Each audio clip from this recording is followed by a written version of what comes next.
लहान मुलीवरती तिच्या वर सलग 1 वर्ष लैंगिक अत्याचार करणं, तेही कुणी की ज्या कोचिंगला ती आमची भगिनी मायमावली जात होती, त्याच कोचिंगच्या मालकांनी आणि पार्टनरनी आणि या कोचिंगच्या मालकावर आणि पार्टनरवर ज्याचा राजकीय वरदहस्त आहे, जे बीड विधानसभा मतदारसंघाचे आमदार आहेत, हे ह्यांनी मिळून केल्यानं कारस्थान आहे.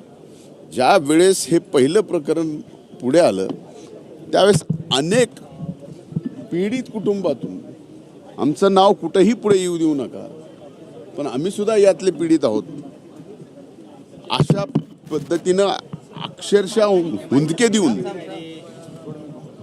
ही आम्हाला आज 2च मुद्दे आहेत.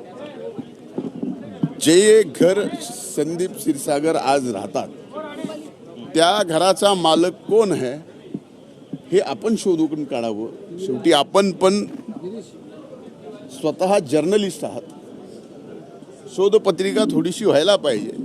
आपण बीडला मधल्या काळात बऱ्याच येऊन गेलात, बरेच दिवस थांबलात. माझी विनंती आहे की आपण ते सुद्धा काढा. आपणही आव्हान केलं पाहिजे या माध्यमातून की जर असे प्रकार पुन्हा या महाराष्ट्रात घडू नये, तर कमीत कमी अशा पद्धतीनं आपली पत्रकारिता गेली पाहिजे की त्या अन्याय झालेल्या मुलीला सुद्धा वाटलं पाहिजे की मी पुढे येऊन हे सगळं सांगावं.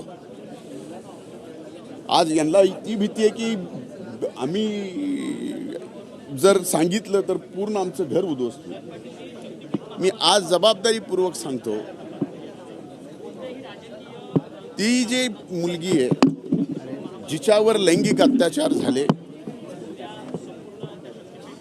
तिच्या आईवडिलांनी ठरवलं की आता आपलं सगळं संपलं ना, आपण आत्महत्या करावी.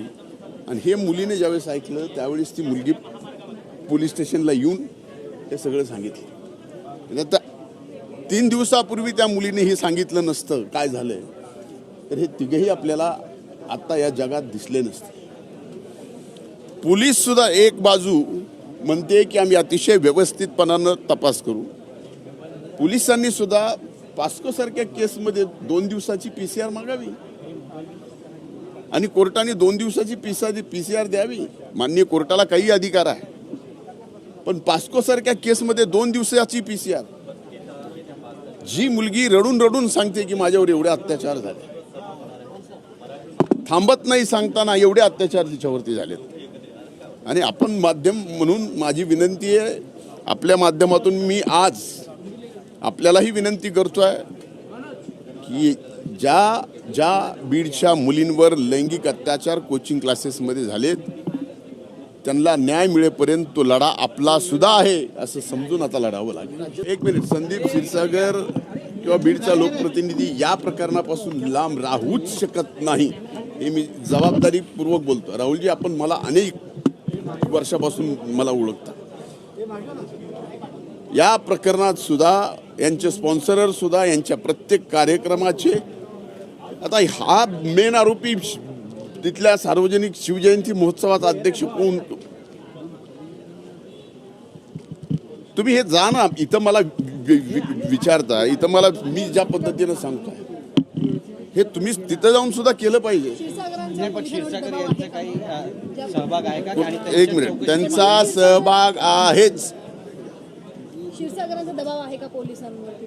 आता एक लक्षात घ्या, पोलिसांवरती का दबाव आहे, कशामुळं या दबावाखाली येऊन पोलीस असं काम करतायत, याचं उत्तर मात्र माननीय मुख्यमंत्री देतील.